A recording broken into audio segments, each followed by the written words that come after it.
Bom dia, pessoal. Vamos fazer a prece inicial?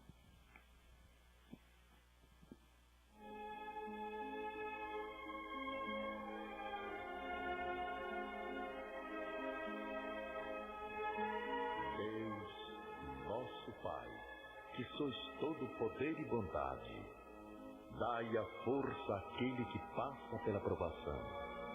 Dai a luz àquele que procura a verdade.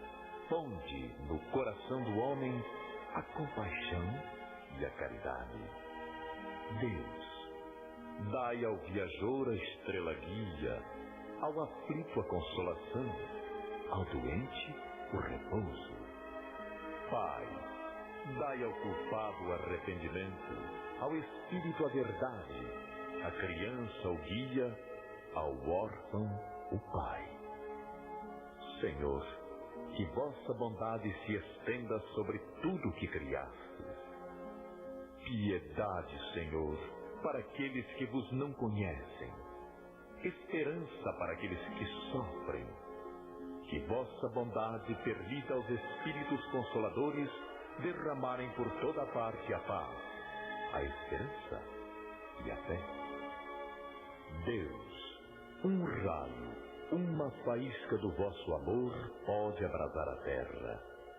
Deixai-nos beber na fonte dessa bondade fecunda e infinita, e todas as lágrimas secarão, todas as dores se acalmarão.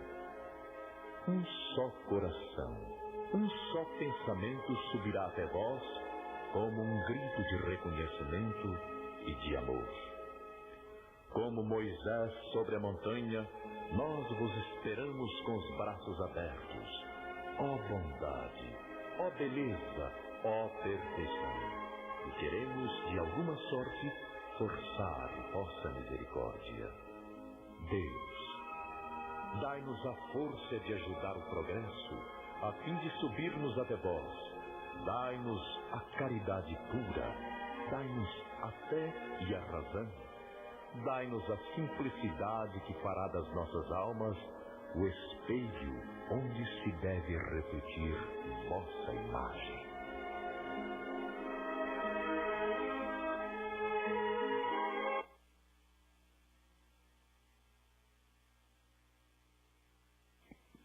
Agora gostaria de chamar a palestrante do dia, Marinês.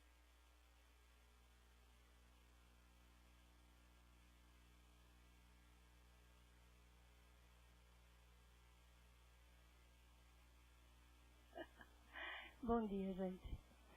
Muita paz, muita luz. Essa oração fala tudo, né? Se a gente conseguisse fazer só um pouquinho, né? Mas nós estamos tentando. Não vamos desanimar que nós estamos tentando. O Michael não está muito alto? Não. Então hoje nós vamos falar um assunto muito fácil, simplicíssimo da gente manter um controle, que é sobre o nosso pensamento. A hora que eu falei para a Marli, ela falou, nossa, Lé, pensamento de trabalho assim, 24 horas, e nós não conseguimos muitas vezes mantê-lo em equilíbrio.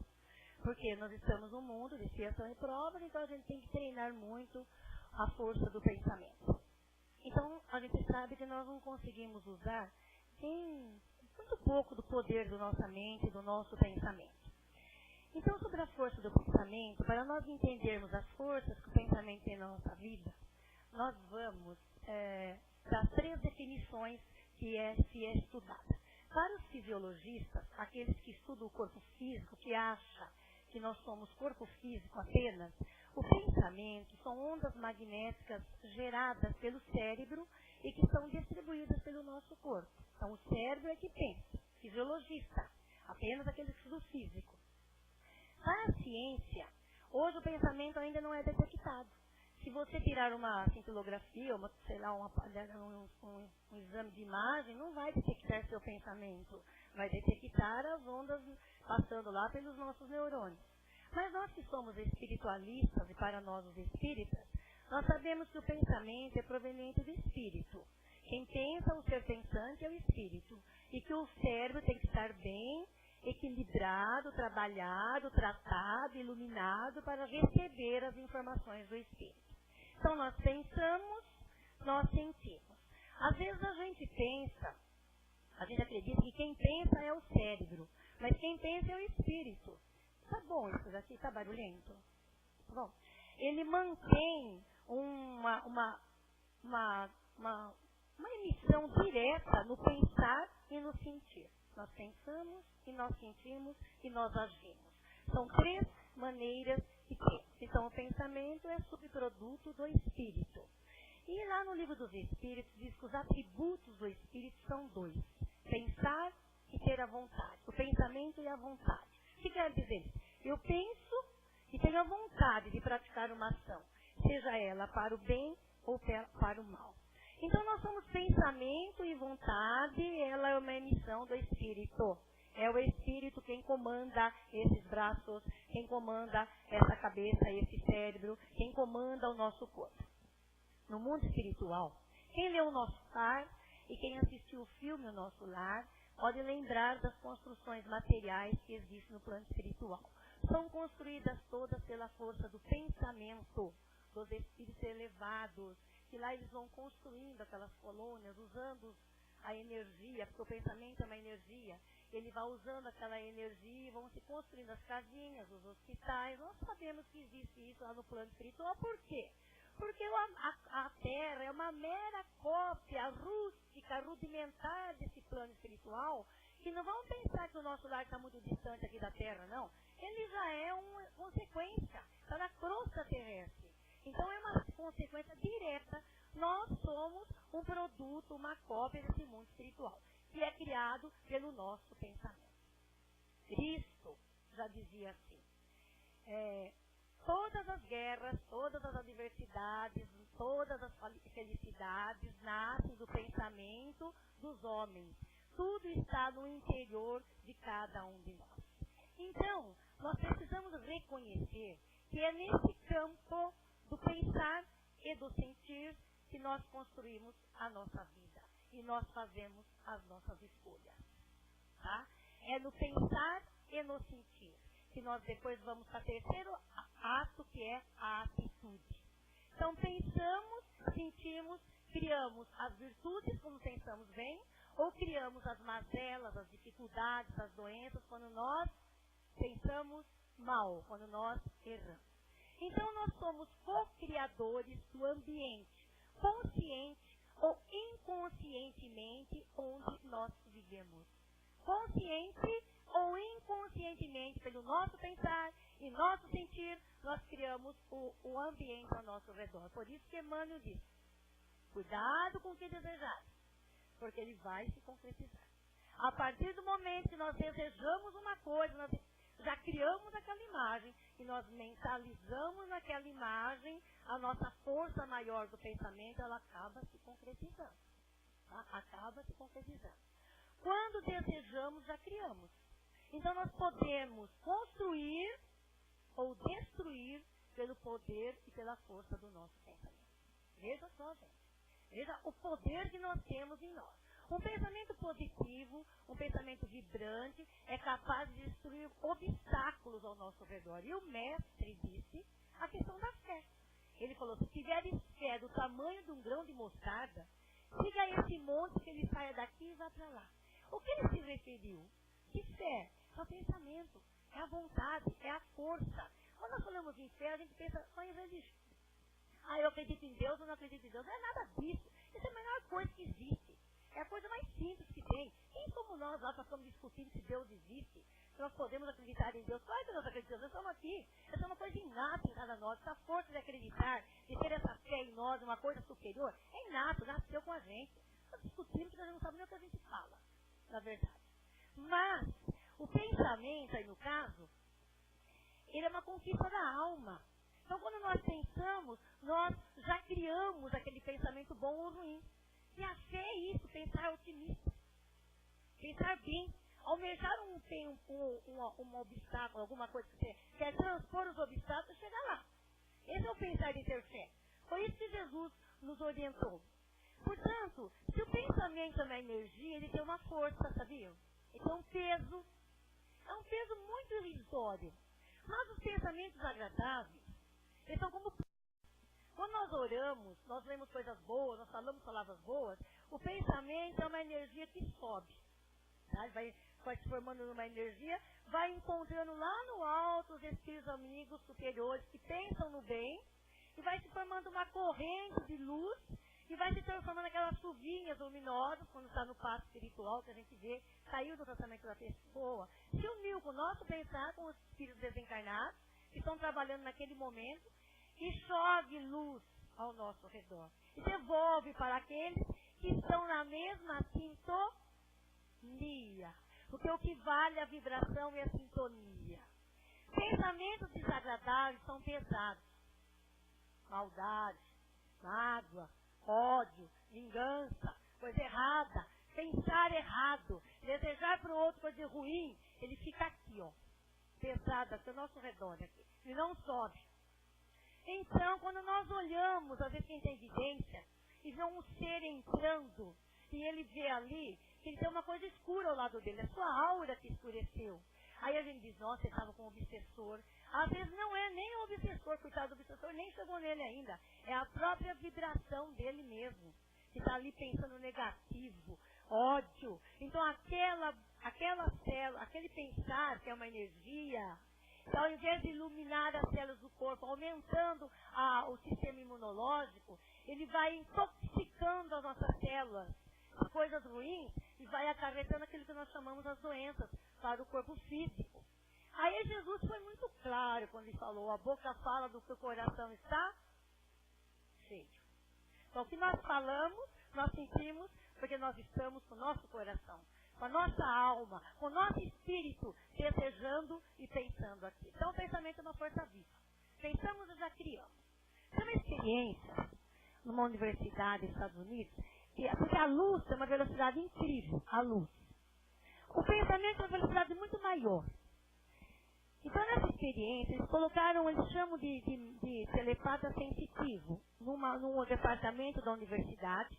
Ao lado, colocaram um voluntário num quarto ao lado, numa sala ao lado. Numa outra cidade, colocaram um outro voluntário. Numa outra estado, um outro voluntário. Num outro continente, um outro voluntário. 4 voluntários que, em determinado momento, se ligariam àquele telepata sensitivo que nós damos o nome de médium, tá? Aqui na nossa doutrina. Em um determinado momento da experiência, cada um dos voluntários focaria os olhos, ao pensar, numa imagem que estivessem vendo. Um estava vendo um pássaro, o outro lá no outro lugar estaria vendo uma árvore, enfim.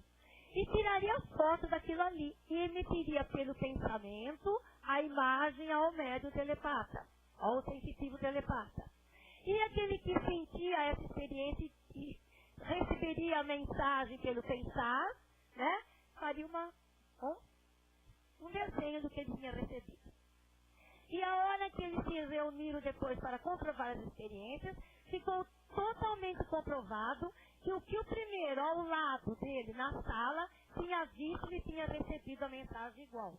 Viu um pássaro, o outro entendeu que era um pássaro. Dizendo assim, o do outro cidade, do outro estado e do outro continente emitiram da mesma forma, não importando a distância, para o médium sensitivo, porque eles estavam pensando e vendo. Nós vemos muito isso nas câmeras de face.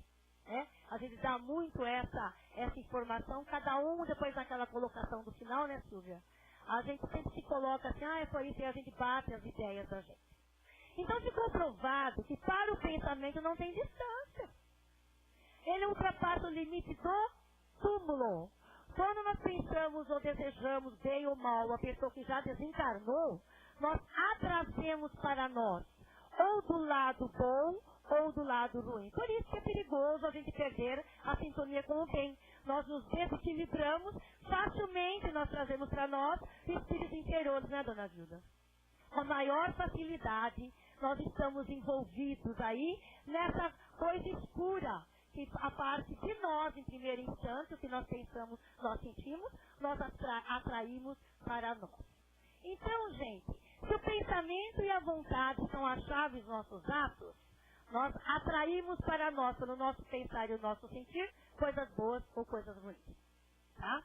Cada experiência que nós vivemos, moral e fisicamente, ela modifica o nosso cérebro. Por quê? Porque o pensar é uma energia que tem um peso.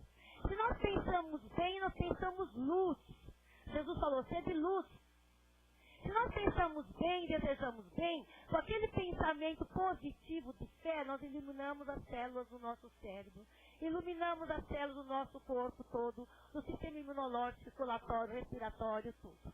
Se nós pensamos mal e somos aquela pessoa só desejando e fazendo coisa ruim para o próximo, não usando o tempo em nada de benefício para nós e para os outros, nós acarretamos doenças e depois nós temos a resposta. E nós não encontramos, porque nós vemos a pessoa na sua parte dos fisiologistas. Eu vejo físico. Você não sabe o que ela pensou durante toda a vida. Por que essa pessoa está com esse mal de Alzheimer, seja mal tão, né? Porque o nosso cérebro vai perdendo a vitalidade, tá? E nós muitas vezes, isso não quer dizer que é uma regra, porque eu não sou médico, não posso, ninguém sabe também, nem os médicos, por quê?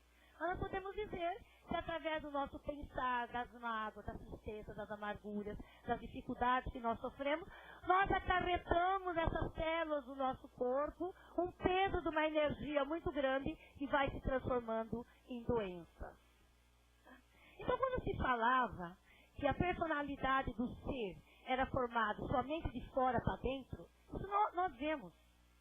Se nós temos 5 filhos numa família, um é diferente do outro. Se educa da mesma forma. Mas cada um é um. Então isso prova que nós trazemos a bagagem espiritual de encarnações passadas. Não tem nem que ver. Trazemos essa bagagem espiritual de encarnações passadas. Tá? Trazemos conosco. E às vezes nós lutamos para transformar aquela coisa que já vem impregnada no nosso espírito e a gente às vezes não consegue. Então a gente fala assim, as coisas exteriores que estão ao nosso redor, elas são mais fortes que a nossa vontade, se nós nos melhorarmos. Se nós perguntarmos para aquela história de pau que nasce torto, morre torto. Se nós tomarmos como base isso daí e fixarmos a nossa atenção nisso, nós contrariamos totalmente a doutrina espírita. Porque Kardec diz, hoje melhor que ontem e amanhã melhor do que hoje. Então nós contrariamos isso daí. Então quando Jesus falou para nós assim, pediu que nós estivéssemos, ele não pediu que nós estivéssemos absolutamente certos com o nosso pensar e o nosso agir. Ele pediu que nós refletíssemos sobre as nossas atitudes. Ele falou, orai e vigiai. Orai e vigiai. Ele disse, ore e vigie as suas atitudes, porque as escolhas serão provenientes daquilo que nós estamos fazendo hoje. Como vai ser minha vida no futuro, daqui a uns anos? Depende de hoje. Como eu estou hoje? Muitas vezes nós perguntamos, como vai ser no meu mundo espiritual? Depende de hoje. O que eu sou hoje? Onde eu vou estar após eu deixar esse corpo aqui? Eu sou ligado à matéria? Em quem eu sou muito ligado? Nós perguntamos para nós mesmos. E tem uma pergunta no Livro dos Espíritos, que é a questão 909, que diz assim, pode o homem, mediante seus esforços, domar suas tendências negativas? Ou seja, pode o ser humano, com seu esforço pessoal, se melhorar? É fácil se melhorar? Aí a plateia responde é muito difícil. Aí nós vamos lá no Livro dos Espíritos e buscamos a resposta para essa pergunta dos Espíritos superiores. E sabe o que eles respondem para nós? Eles respondem assim, é fácil melhorar. Eles respondem assim, sim, mediante um esforço muito insignificante. Mediante um esforço muito insignificante. Querendo dizer que o que falta em nós é o esforço de nos melhorar. Nós sabemos que nós queremos, mas para melhorar, nós temos que deixar uma certa trajetória que a gente vem trazendo. Ou deixar certas coisas que é melhor para nós no momento, mas depois acaba muitas vezes não sendo. Então o que falta para a nossa melhora? Não é mudar, é a vontade. É o outro atributo, é a vontade de mudar. Eu quero mesmo e tenho vontade de me mudar. Se nós tivermos a vontade de nos mudarmos, nós conseguimos mudar. Atitudes, maneiras de fazer, maneiras de agir. Então, quando criamos mapas, criamos ideias, nós vivemos sonhando. Senhor, nós quero isso, quero aquilo. Nós já plasmamos aí, e se nós focarmos a nossa ideia, naquilo a gente consegue. Tanto no bem quanto no mal. Nós estamos, na questão 459 do Livro dos Espíritos, nos diz assim, que os Espíritos influenciam sobre o nosso pensamento e nossas ações? E a resposta diz, muito mais do que vocês podem pensar. Frequentemente são eles que vos dirigem. Olha só. Gente, veja uma experiência, faça essa experiência. De repente, infelizmente, existe. A gente vê no nosso planeta casos de suicídio, na nossa cidade. E nós ficamos naquela manipulação de pensamento, naquela coisa, que coisa, mas também o fulano era assim, o fulano era assado, na família isso, na família aquilo, porque nós temos uma facilidade de sermos estilingue e tacar pedra na vidraça do próximo. É a coisa mais fácil que nós temos, de resolver o problema alheio, quando nós não conseguimos resolver o nosso. Então, quando nós apontamos o dedo, nós estamos com 4 voltados para nós. E nós vivemos fazendo isso. Porque fez isso, por causa daquilo, e nós encontramos culpado para todo mundo, para todas as situações. Quando nós ficamos mentalizando ideias suicidas, porque aconteceu um caso, prestem atenção. Logo em seguida acontece outro. Por quê? Porque aquela energia negativa que nós emitimos vai se ligando a energias do pensar suicida de outras pessoas, se liga a espíritos que partiram por esse meio, que estão no plano espiritual, e devolve para aqueles que estão na mesma sintonia o sentir, o pensar, o sentir e o agir. Logo acontece outro suicídio. E assim é a força do nosso pensamento. Como nós podemos mudar? Às vezes falta um pouco na doutrina espírita a terapêutica, ou seja, a dinâmica de como mudar. Mudar é isso aqui. É aos domingos vir ouvir uma palestra, é ler o Evangelho no lar, é ter boas leituras, é procurar informações boas, é procurar ouvir coisas boas. Esse é o religar a Deus. É o nosso papel. Porque nós nos desligamos de Deus. Nós somos filhos pródigos. Nós saímos lá do primitivismo e fomos acumulando débitos na nossa vida e fomos acumulando créditos. E chegamos no ponto de agora, ou vou ou fico. O que eu faço? Mas todo mundo está indo. Então quem conseguir ir fortemente junto com essa plateia evolutiva que está buscando coisa maior, vamos seguir. Porque a evolução, ela é individual e é coletiva. Quando nós evoluímos, nós carregamos conosco muitas pessoas que estão ao nosso redor. Quando nós caímos, cai conosco outras pessoas que estão ao nosso redor. Então, por isso, nós temos que nos sentir que nós temos que, às vezes, mudar as convivências nossas. Quantas vezes nós vamos mudar a convivência? Não é por desprezo, porque não serve mais o nosso pensar, o nosso sentir, o nosso agir. Não dá mais. Não dá desprezo. Oro, rezo, mas não dá. Então nós temos que mudar as convivências, as amizades, o ritmo de vida, as palavras, o pensar, a energia. Nós mudamos tudo. Quando nós pensamos, nós jogamos naquela pessoa a energia boa ou ruim. Trazemos para nós ela. Ela está lá, ela chega até nós. Se nós pensássemos coletivamente no bem, todos, mas não dá, porque cada um de nós é uma individualidade. Nós transformaríamos a atmosfera terrestre. Nós transformaríamos a atmosfera terrestre. A transformaríamos. Agora chega perto de nós as festividades mundanas aí do carnaval. Todo mundo se diverte, é o direito de cada um, só que com responsabilidade. Porque nós temos o livre-arbítrio, mas temos a responsabilidade de como agir segundo ele. Então paira na nossa plataforma terrestre, que na nossa atmosfera, paira uma energia muito pesada.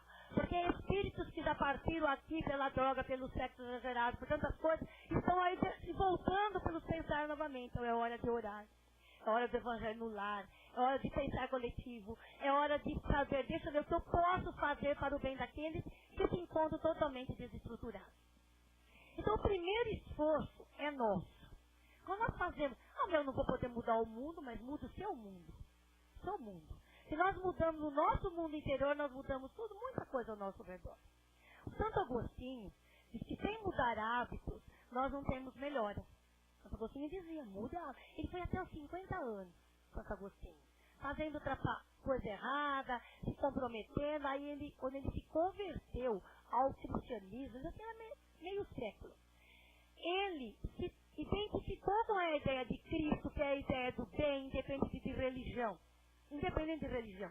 Ele disse, ao colocar a cabeça no travesseiro, eu faço a minha reforma íntima todos os dias. Eu penso, o que eu fiz hoje de bem? O que eu fiz de mal? O que eu posso me modificar? Onde eu posso me melhorar? Que propósito eu tenho para o amanhã? Porque como vai ser o meu amanhã? Sabe aquela música? Que será, né? Do amanhã? Vai ser o que eu estou fazendo hoje. Vai ser consequência do hoje. E na questão 919, diz assim, o que fazer para alcançar a felicidade e resistir ao mal? Porque nós só vamos ser felizes quando nós promovermos o bem. Mas não tem dúvida. Se nós fazemos o mal, nós somos infelizes. Nós somos pessoas tristes, amarguradas. Se nós fazemos o bem, nós somos pessoas felizes. Então a resposta é, conhece-te a ti mesmo. Não nos conhecendo, gente, nós não conseguimos nos modificar. Nós falamos horas sobre a atitude do outro, mas nós não falamos um minuto sobre a nossa. Sobre a nossa vida. Nós não paramos para pensar em nós. Nós paramos para pensar no outro. Então há uma dificuldade muito grande ainda, muito embora a doutrina espírita nos ensina na reforma íntima, como nós temos que nos melhorar, mas existe essa dificuldade muito grande ainda, porque nós estamos engatinhando na doutrina. Nós estamos engatinhando. Se nós educarmos as crianças de hoje, não será preciso castigar os homens de amanhã. E ali, trabalhar para a evangelização é criar homens de bem. Esse titico aí que está correndo, fazendo um barulho na quinta-feira, esses aí serão os futuros trabalhadores do bem, dentro da doutrina espírita. Que nós estamos engatinhando na doutrina. E nós temos a obrigação de encaminhar essas crianças para a evangelização. É a obrigação nossa. Então a dificuldade ainda é conhecer a nós mesmos. E Santo Agostinho disse, use a razão. Quando nós vamos apenas pela emoção, nós vamos pelo momento. Nós não pensamos no amanhã. Aí nós fazemos certas escolhas que às vezes não é a mais adequada para nós. Às vezes não, às vezes é, às vezes não. Então usar a racionalidade, usar o raciocínio, é o que a doutrina espírita pega e pede. Use a razão. É lógica e razão na doutrina. 1 mais 1 são 2. Pensar positivo. Aí vocês poderiam dizer, pensar positivo resolve todos os problemas? Então uma ressalva ao fazermos, gente. Pensar positivo não significa que vai dar tudo certo na nossa vida. Ah, aquela pessoa é tão otimista, tão boa, mas ela tem muitos problemas nesse caso, naquele outro. Isso não quer dizer que se nós pensamos positivo apenas, temos fé, achamos que a coisa, nós não vamos ter problemas. Pensar positivo abre atalhos para nós resolvermos situações. Abre atalhos. Porque quando nós pensamos positivos, são pensamentos de pluma que se eleva às alturas, se une os espíritos superiores e devolve para nós na energia do bem, da cura. Então, abre atalhos como resolver os problemas. Porque problema familiar, financeiro, de doença, emocional, todos nós temos. Nós vivemos num mundo de expiação e prova.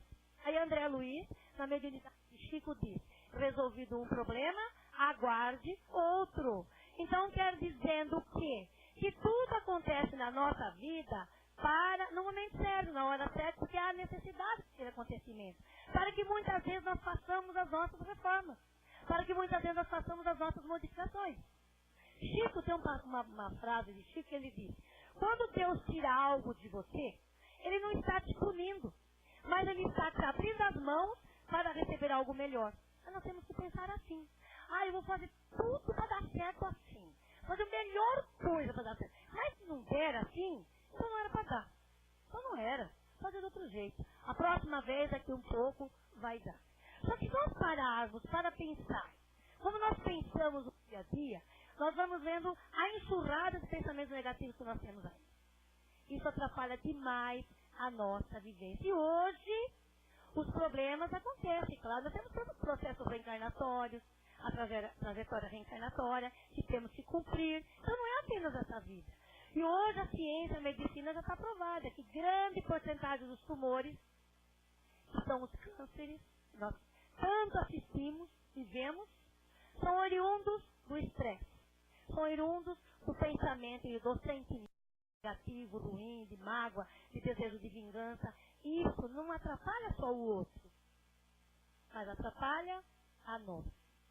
Tem um livro do Chico, que é Entre o Céu e a Terra, de André Luiz, da psicografia de Chico, que ele fala entre o céu e a terra, que a distância parece tão grande, mas pelo pensamento nós estamos a todo momento trazendo para nós aqueles que foram nossos inimigos, ou aqueles que partiram daqui, que foram nossos amigos, são nossos anjos protetores, espíritos familiares, ou então aqueles que são os nossos inimigos, pelo nosso pensar. Esse livro tem tantas mensagens, tantas experiências, tantos casos contados, de ligar, assim, nós nos ligamos muito fácil àquilo que nós queremos, perdemos a sintonia e perdemos o nosso equilíbrio. Então, o Santo Agostinho diz, use a razão, use o raciocínio. Se nós vivêssemos apenas uma encarnação, tudo bem, acabou essa encarnação, adeus, tchau, faço o que eu quero, ninguém está na minha vida, eu faço o que eu quero, não devo nada para ninguém, e se devo também eu vou partir, vai ficar tudo aí. Mas não é assim, não é assim, nós sabemos que não. Que nós somos uma individualidade espiritual que levamos para o plano espiritual tudo que nós somos e trazemos na próxima encarnação. Então, por isso, todo esse cuidado. Aplicar a razão não somente na matemática profissional, aplicar a razão em todos os sentidos da nossa vida, o raciocínio, o que vai ser melhor, o que não vai ser, como vai ser agora, como deixar de ser. Então, tudo isso não é uma questão racional, se nós não pensamos. A gente pensa que o contrário de irracional é aquela que não é emotivo. Não é racional, o contrário é irracional. E hoje nós não somos pessoas irracionais, nós somos pessoas que usamos a nossa razão. Sabemos o que é melhor, o que não é. Então temos a todo momento oportunidades de mudar a nossa vida, porque Jesus deixou claro, ore e vigie. E a gente já pode dizer, vigie e ore. Porque quando nós estamos vigiando, nós estamos orando. Mas não é vigiar o outro, é vigiar a nós. Aos sentimentos, ao pensamento, à maneira que nós agimos. Nós precisamos disso daí. Isso aí são terapêuticas e dinâmicas do nosso dia a dia. Coloque a cabeça no travesseiro e pensa como foi o seu dia. Infelizmente hoje, o ter tem muito mais valor que o ser. Nós ainda vemos muito isso. Infelizmente. Muito infelizmente. Só que existe, a irmã Sidufo diz assim, quem tem, muitas vezes não é. Quem é, tem. É complicado isso? Quem tem só o financeiro, o material, e não se preocupa com nada do espiritual, do ajudar o próximo, de ser melhor, muitas vezes não é ninguém. Mas aquele que é aquele que não interessa se ele tem, se ele é rico, milionário, que ele é, mas ele é uma pessoa de bem, ele é uma pessoa que ajuda o próximo, ele é uma pessoa espiritualizada, ele tem tudo. Por quê? Porque o que nós levamos aqui? Nós levamos o que nós somos. Nós levamos nossos pensamentos, nossos sentimentos. Lá no plano espiritual, quando a gente acorda lá, depois de um momentinho de perturbação, quantas mensagens a gente viu? Me vi vivo e não acreditei. Quantas mensagens nós recebemos, quantas mensagens nós lemos, quantas coisas nós temos, me vi vivo. Estou vivo, as respostas são. A gente vê o que a gente é. Levamos a nossa copa, o nosso pensar e o nosso sentir. Então, orar e vigiar é algo importantíssimo. Mas para isso tem que ter muita paciência, né? A paciência é tudo na vida. É uma das virtudes mais difíceis de se conseguir. Muitas vezes a gente pensa que o paciente é aquele passivo que está ali, deixa o mundo terminar em barranco, ele morre encostado. A paciência não é isso. A paciência é aquela pessoa que ela não desiste dos seus objetivos. Ela não desiste. E ela continua a fazer o que ela gostaria que fosse. Ela não desiste. Ela continua. Às vezes ele é até estourado, sabe? Assim, na parte física, ele é meio estourado. Mas ele insiste, ele continua. Então, ter paciência não é ser submisso às situações e deixar que o mundo role. Paciência e ver como nós enxergamos a dor. E Jesus falou, bem-aventurado aqueles que são brandos e pacíficos, porque esses herdarão a terra, o reino de Deus. Tem aqui no Evangelho, segundo o Espiritismo, no capítulo 9, que é o capítulo que fala: bem-aventurado aqueles que são brandos e pacíficos. Vocês leem em casa sobre a paciência. Eu achei legal isso aqui, vou ler para vocês. A dor é uma bênção que Deus enviou aos seus eleitos. Não vos aflijais, pois, quando sofrerdes, mas bendizei ao contrário. O Deus Todo-Poderoso que vos marcou pela dor nesse mundo para a glória do céu. Sede pacientes. A paciência é também uma caridade. E deveis praticar a lei da caridade ensinada pelo Cristo enviado por Deus. A caridade que consiste na esmola dada aos pobres, caridade material, que enche o nosso ego, que nos deixa exacerbado, o pão da bola. A caridade que consiste na esmola dada aos pobres é a mais fácil das caridades. Mas há uma bem mais penosa e, consequentemente, mais meritória, que tem mais mérito. Perdoar aqueles que Deus colocou sobre o nosso caminho para ser o instrumento do nosso sofrimento e colocar a nossa paciência à prova. É fácil? É um treino. Por isso que treinar isso daí são todos os dias. A vida é difícil. Eu bem o sei. Ela se compõe de 1000 nadas, que são picadas de alfinetes e acabam por ferir. Mas é preciso considerar os deveres que nos são impostos, as consolações e as compensações que temos por outro lado. Então veremos que as bênçãos no nosso dia a dia são muito mais numerosas do que as dores. O fardo parece menos pesado quando olhamos para o alto do que quando se curva a fronte para o chão. Quer dizer, quando nós nos encorajamos, o nosso fardo se torna mais leve. Porque quando nós nos curvamos pelo vitimismo, pela opressão, ele se torna muito pesado. E Deus não dá o fardo maior do que cada um de nós podemos carregar. E diz: coragem, amigos. O Cristo é o vosso modelo. Ele sofreu mais do que qualquer de vós, e não tinha nada a se censurar. Enquanto que vós tendes vosso passado a espiar, vos fortalecer para o futuro. Sede, pois, pacientes, sede cristãos. Essa palavra encerra tudo. Então, aí. Para nós treinarmos o nosso pensamento, e sabemos que nós conseguimos fazer é tão pouco pela potencialidade dele, nós temos que ter a paciência do autoconhecimento, que é conhecer a cada um de nós, como eu sou. Quando alguém me diz tal coisa, será que ele também não está com a razão? Ou eu já vou me melindrando, achando que todo mundo está errado e somente eu sou o centro das atenções. Isso já é o autoconhecimento. Muita paz a todos, muita luz, muito amor, que possamos usar o raciocínio, a razão, no dia a dia, estudar a doutrina espírita, que é a bênção desse momento. E fica um convite aqui para nós. Iniciamos o estudo da terça-feira. A classe aqui, ó, o primeiro ano com o Roberto e com a Juliana, minha filha, está recebendo, tendo o maior prazer em receber alunos novos, tá? Aprendizes do Evangelho. Venham, porque vai ser para nós uma grande satisfação. Então vamos agora orar, agradecendo esse momento, e pelas nossas escolhas nós estamos aqui, trabalhando o nosso inconsciente,